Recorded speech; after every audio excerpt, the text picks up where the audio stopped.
beasiswa dari kelas 10 satu bulan. Nah, di sini kita ingin memperkenalkan diri terlebih dahulu. Di kelas nama saya Zara. Nama saya Yunani. Nama saya Anita. Terus di sini saya ingin mempertanyakan dengan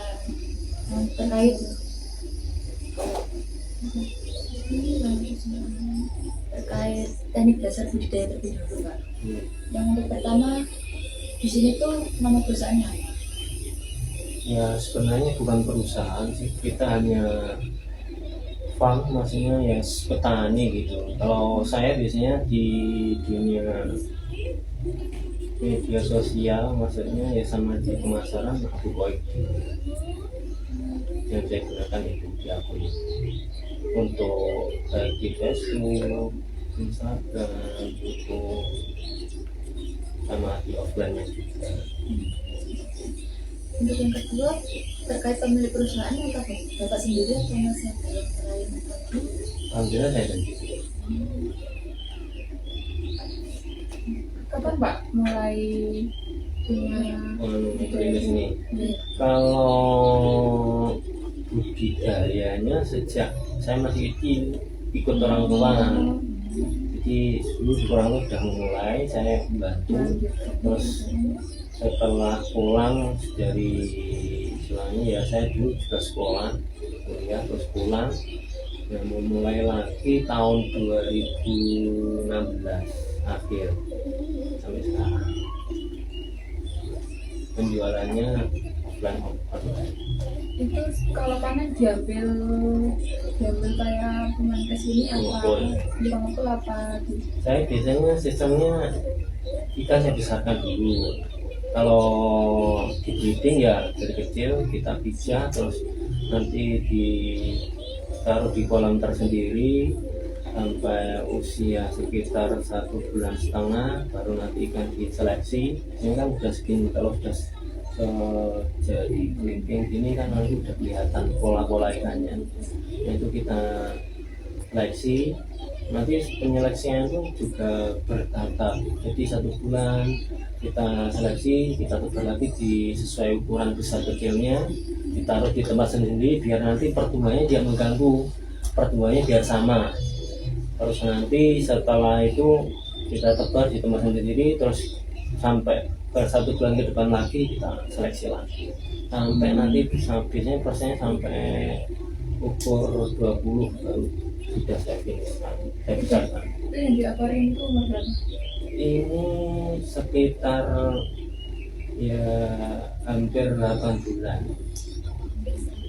Ukurnya 25 cm sampai 28. Di sini koi semua. Kalau saya sistemnya cuma sari. Jadi satu kolam ada ikan hias yang lain, bisa komet, bogin, sama nila merah. Terus koi nitip.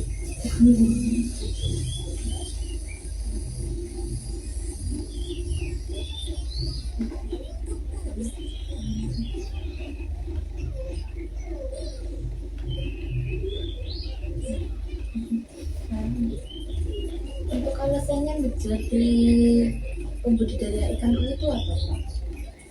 Ya memanfaatkan SDA, sumber daya alam kita di sini kan air yang paling mudah. Kita baca potensi peluang untuk bisnisnya arahnya di situ. Air kita tidak beli, mudah. Maksudnya irigasi sudah ngalir, bahkan sumber pertama muncul dari permukaan dari dalam tanah ke permukaan kan didatang dari ini. Nah itu ya air bagus, sudah bagus sekali.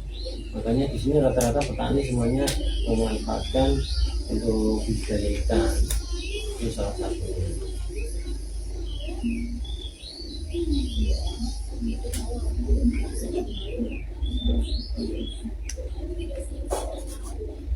Untuk tantangannya atau kendala yang dialami selama menjadi petani apa saja? Kalau namanya kita bertani itu pasti tidak selalu mulus enak-enak saja, tidak. Ya pasti ada halangan. Salah satunya ya kalau kita tidak punya lahan, otomatis kan butuh modal, Iya. permodalan. Nah, kalau kita tidak punya uang, otomatis kan kadang biasanya teman-teman pengajuan peminjaman ke bank pakai program kur itu yang sebenarnya berdasarnya tidak memberatkan keanggotaan itu. Dan yang kedua, biasanya dalam waktu 1 tahun itu ada masa pancaroba pada waktu masa breeding. Nah itu biasanya kan banyak yang mati. Itu salah satunya biasanya petani mengalami kerugian, yaitu ya sudah kita berupaya biasanya antisipasinya makan, pemberian makan dikurangi, terus menjaga air, tinggi suhu air. Jadi biasanya kalau dalam biasanya agak direndahkan airnya, salah satunya itu.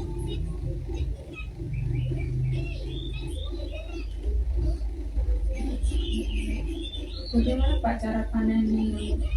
Baik, maksudnya ke ikan itu agar nggak stres gimana? Kalau ikan itu yang mana gini, mananya pagi, jangan sampai matahari muncul sampai lebih dari jam 9, ngambil dari kolam lumpur. Jadi semakin pagi semakin bagus, karena ikan belum stres. Kalau sudah kena matahari biasanya kan agak lemah, terpengaruh itu. Oksigennya kan otomatis kalau air sudah sedikit, oksigennya kan menipis. Ikan biasanya kan stres akan bisa mengalami kematian kalau nggak segera diambil. Itu yang pertama. Yang kedua ya otomatis harus dicarikan tempat penanjaran untuk mengumpulkan ikan sebisa mungkin ada air yang mengalir di bawah grojokan, ada pantulan, ada semburan air. Misalnya kalau di kolam ladang ya carikan tempat yang di bawah istilahnya pantulan air. Kalau di rumah ya pasti kayak gini, akuarium pakai listrik, pakai pompa, pakai aerator. Untuk modal yang dibutuhkan satu siklus perkolaman berapa rinciannya Pak? Beserta rinciannya? Kalau saya sih sebenarnya selama ini mohon maaf nggak begitu memperinci biayanya berapa, biayanya berapa. Saya ya sebenarnya bagus gitu sebenarnya diperinci gitu, biar kita kalkulasinya tahu hitungannya. Cuman saya biasanya per kota itu biasanya kalau bumi 50 ru itu saya kasihkan sekitar 50 ekor. Kalau itu ukuran 12 cm, maksimal ikan 100. Terus tapi ya itu ada tulang sarinya tadi. Nah nanti modalnya kan kalau ikan kan kita tidak beli, kita breeding sendiri. Jadi ikan tidak pernah beli, kita mijah sendiri, jadi mengurangi biaya untuk istilahnya kos untuk pengeluaran. Kita biasanya hanya dipakan, modalnya pakan. Dalam waktu sampai panen itu ya kurang lebihnya itu sekitar butuh pakan sekitar 2 kintal sampai umur paling cepat ya 6 bulan. Dan kalau kita beli kan biasanya wadahnya itu sekitar 30 kg.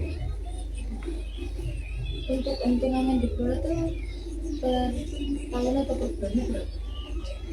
Kalau ikan kan mananya 6 bulan, ya per 6 bulan. Jadi ya itu tadi, kalau semuanya kita nggak punya induk, nggak punya, akhirnya harus beli bibit, ya mungkin tipis dapatnya. Terus apalagi ikan kita nggak mau jual sendiri, akhirnya ikan diambil pengumpul itu ya tipis dapatnya. Jadi selama ini ikan yang grade C, B itu saya jadikan pengumpul. Selama dari pembeli saya, pedagang yang biasanya ngambil dari saya dari luar kota itu nggak minta, tak berikan pengumpul sini. Tapi yang grade A, yang di fat yang fat bulat tadi, nah itu saya simpan. Dari kecil saya simpan sendiri. Kok udah yang kelihatan grade A saya simpan. Saya besarkan semampu saya mempertahankan ikan itu, karena butuh waktu, biasanya sampai 2 tahun juga, sampai ukuran 35-40 cm.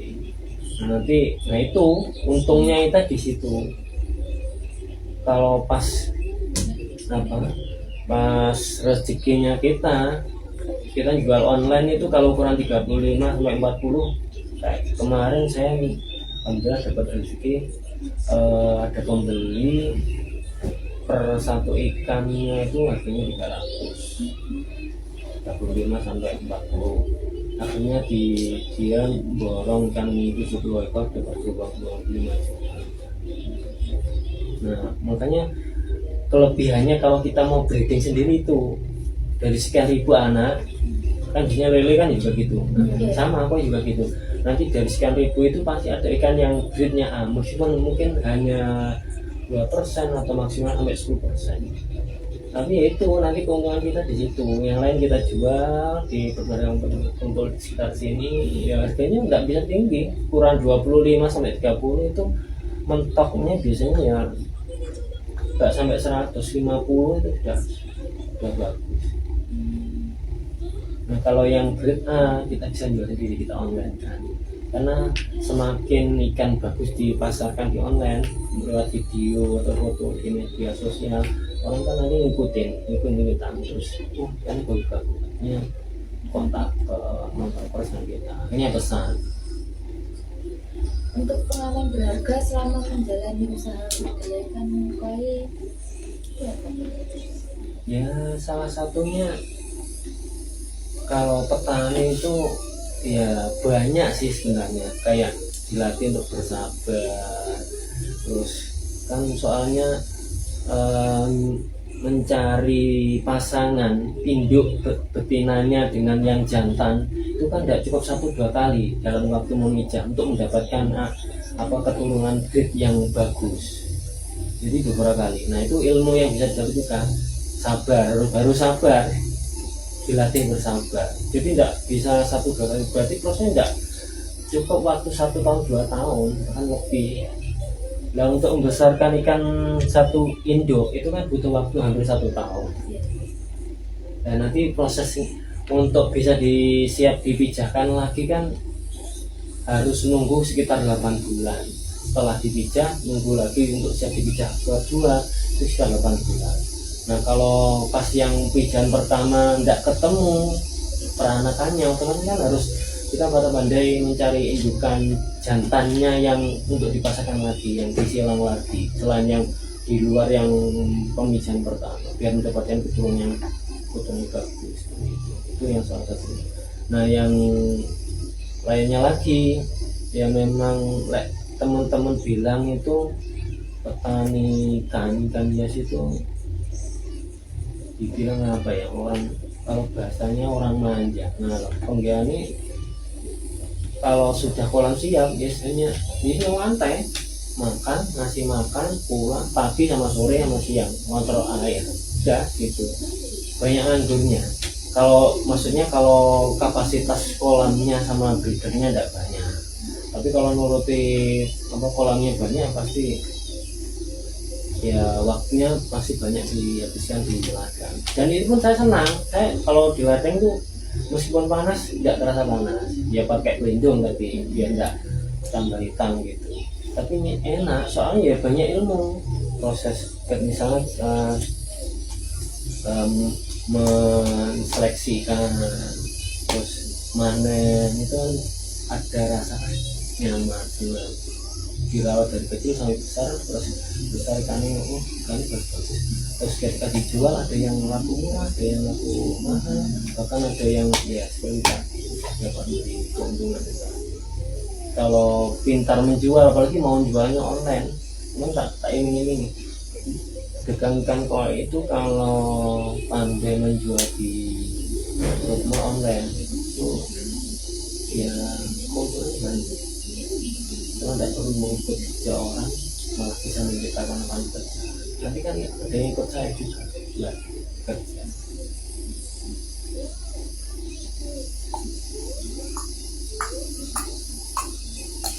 Yang untuk terakhir, untuk bisa mengasih pesan dan kesan calon pembudidaya seperti kami, wanita ya Kak. Tapi kameranya